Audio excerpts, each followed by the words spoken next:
¿Qué pasa si te digo que te voy a enseñar cómo dejar en quiebra un casino? Bienvenidos a Saber Pensar sobre lo que hay que hacer. Comenzamos. El día de hoy, no es cierto, no vamos a dejar en quiebra un casino, sin embargo vamos a ver los inicios o la predisposición a lo que es la probabilidad clásica. Estoy empezando a creer que es una pérdida de tiempo. El estudio de la probabilidad pues es muy interesante porque radica precisamente en eso, en ver qué tan probable es un suceso aleatorio de que pase o no pase. ¿Qué es un suceso aleatorio, muchachos? ¿Al azar? Al azar, ¿sí? Lo relacionamos mucho con la palabra azar. Es decir, es un fenómeno que bajo las mismas circunstancias, entre comillas, las mismas circunstancias, siempre suceden eventos distintos. En este caso, por ejemplo, el clásico pues, es el lanzamiento de un dado, ¿no? A pesar de que nosotros lancemos un dado, obviamente sin fuerza definida, en un ángulo cualquiera, etcétera, o sea, circunstancias X, siempre nos va a dar un resultado distinto, ¿sí? Obviamente, pues las caras del dado son finitas, así que pues no variaría en términos del 1 al 6, que serían las caras del dado. Sin embargo, el punto es de que, a pesar de lanzarlo bajo las mismas circunstancias, el resultado siempre va a ser diferente. ¡Wow! No puedo creerlo. No me lo esperaba. ¡Qué impactante noticia! Eso asociamos la palabra azar, ¿sí? Entonces, existen sucesos matemáticos, por ejemplo, las leyes de la física que son deterministas, ¿sí? ¿Qué es un evento determinista entonces? Está determinado. Que está determinado, es decir, que bajo las mismas circunstancias siempre va a suceder. Este campo de estudio se lo dejamos a las ciencias y es que se dedican a eso. Ahorita nos vamos a dedicar a cómo enfocarnos a sucesos que matemáticamente no estarían predispuestos a un resultado fijo.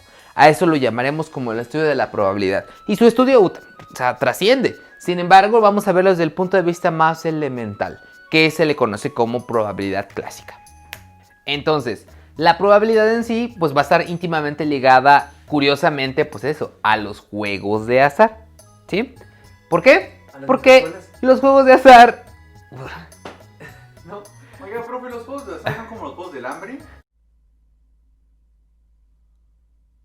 No, los juegos de azar, a juegos cuyo resultado al momento de ser efectuado, pues no conocemos su resultado. Y esos ¿sí? juegos de azar es donde pierdes la vida, ¿no, profe? Exactamente.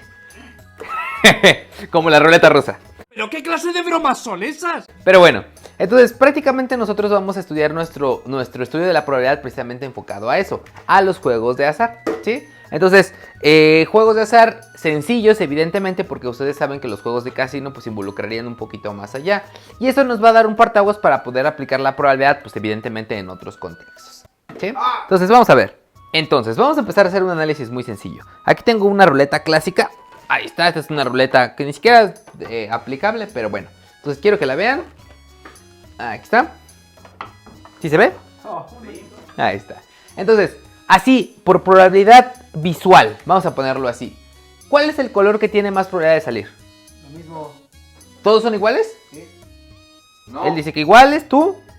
El blanco, profe. El blanco, pues ve cuántos tiene el blanco. Pensé que Sí. iba a contar el blanco. El blanco y los demás sí son iguales, ¿sí? O sea, no necesitamos hacer ningún cálculo para que visualmente yo, con base en lo que yo ya sé, diga, pues si tiene más combinaciones, pues entonces quiere decir entonces que tiene más probabilidad de salir, ¿sí? Pero aún así nos dejaría muy poco claro, ¿no? O sea, yo diría, ¿cuál es la probabilidad de que te salga el blanco? Hay que contar. Podríamos contarlos, ¿no? Vamos a ver. 1, 2, 3, 4, 5 y 6. No, todos. ¿Probabilidad de 6?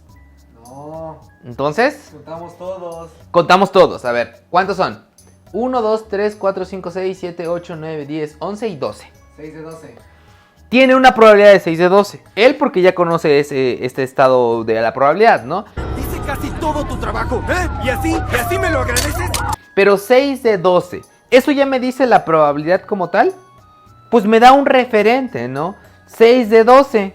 Es decir, a una razón de 6 a 12. ¿Eso podrá funcionar con cualquiera? ¿Mande? Un 50%, ¿no, profe? Un 50%, o sea, ya ustedes ya como lo tienen presente, pues sí. Pero acuérdense, estamos construyendo cómo se formó la probabilidad.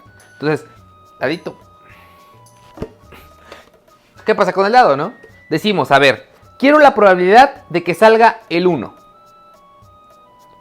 1, pues el dado tiene 1, no nada más. Y luego la probabilidad no puede ser 1. Pero podemos establecer una razón de comparación. ¿Uno de cuánto? 6 caras. Uno de 6 caras. Eso ya me da un referente, ¿sí? Uno de 6 caras. Y podemos trascender todavía más. Y si yo te pregunto, ¿qué es más probable? ¿Que te salga el azul en la ruleta o que te salga el 1 en el dado? ¿Cuál dijo? ¿El azul? ¿El azul en la ruleta o el 1 del dado?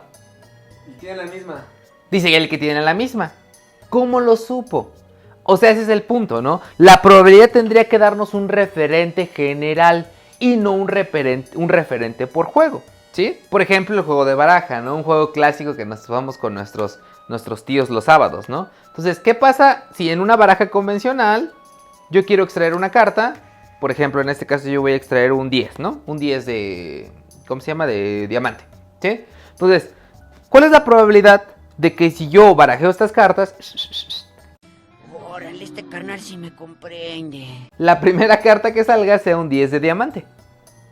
Hay que saber cuántas cartas son. Hay que saber cuántas cartas son El color. y cuántos diamantes hay, ¿no? O sea, cuántas cartas de 10 de diamante hay. En este caso, pues, nada más es una, ¿sí? Pero volvemos a lo mismo, ¿no? Si yo quiero saber cuál es la probabilidad de que al momento de extraer, sacar diamantes, pues tendría que saber, volvemos a lo mismo, cuántas cartas son y cuántos diamantes hay.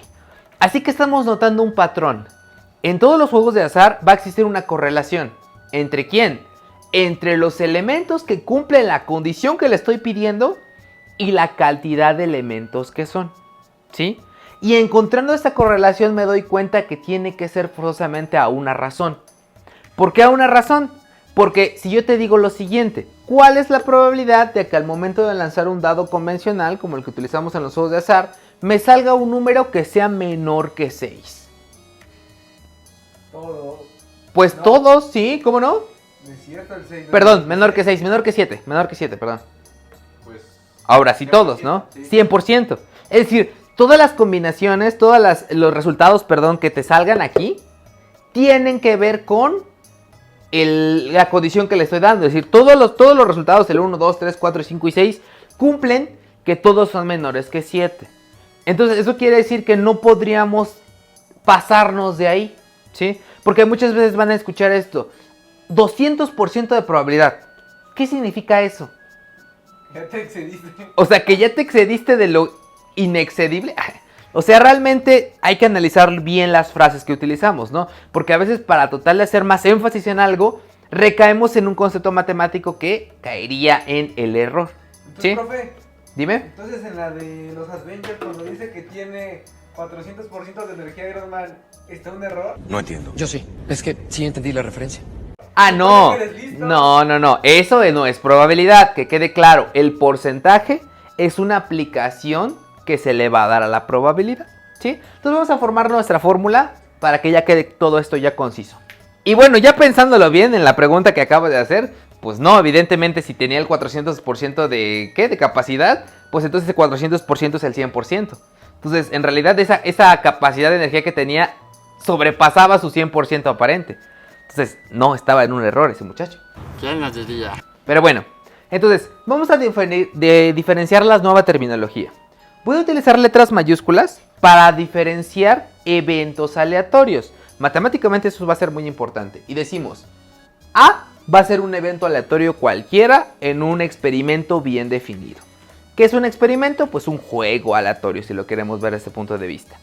Ahora, ¿cuál va a ser la probabilidad de que ese evento suceda? ¿Cuál va a ser? 100%. Bueno, depende. Pero ya, a ver, volvemos a lo mismo. O sea, es que no podemos definirlo como en un juego específico. Tenemos que definirlo para todos los juegos. ¿Cómo estaba la correlación? O sea, razonemos. En las cartas, que por cierto les presumo mis cartas, modelo limitado de Rick y Morty. ¿Las va a rifar? Las vamos a rifar. Sí, sí. ¿Verdad que te engañé? Entonces, la correlación existía en cuántas cartas cumplían la condición que le estoy pidiendo con respecto a todas las cartas. En el caso de no hablar de cartas, por ejemplo, del dado, decíamos cuántas caras cumplen la condición con respecto a quién. Al dado, al juego. A todas las caras. O sea, aquí no hablaremos de caras, no hablaremos de cartas. Y en el caso de las ruletas, ¿no? Las ruletas. ¿Cuántos colores cumple la condición con respecto a qué? A la cantidad total de casillas de colores que tenemos, ¿sí? Entonces, ¿cuál sería la fórmula respectiva que nos deduce este aspecto? La probabilidad de que suceda un evento aleatorio entonces está relacionada con la razón, o sea, una división, si lo queremos ver desde ese punto de vista, ¿entre quién? Entre la cantidad de elementos que cumplen la condición, ¿sobre quién? Total. Sobre el total de resultados posibles. A eso se le conoce como probabilidad simple. Entonces, vuelvo a repetir, la probabilidad de que suceda un evento A es todos los resultados a favor entre o a razón de el total de posibles resultados, ¿sí? A esto ya matemáticamente se le ponen más cosas. Por ejemplo, el total de posibles resultados en un evento aleatorio se le conoce como espacio muestral. Ya vamos a meternos en unos conceptos más matemáticos todavía en los videos siguientes. Esta cosa es real, hijo. Pero sí quería que quede claro cómo aplicamos o cómo se forma el concepto de probabilidad simple. Y que sí, nuestros eventos aleatorios van a estar relacionados con juegos de azar sencillos. Desde un volado convencional, el lanzamiento de un dado, de un par de dados, hasta el lanzamiento de otro tipo de dados. Por ejemplo, el que tenemos por acá normalmente, que es un dado, Ah, sí, lo conozco. ¿cómo se llama? No sé, salió en Gravity Falls. Sí. Espera, ¿qué? Este es un dado dodecaedro, creo, sí, es un dado dodecaedro, ¿sí?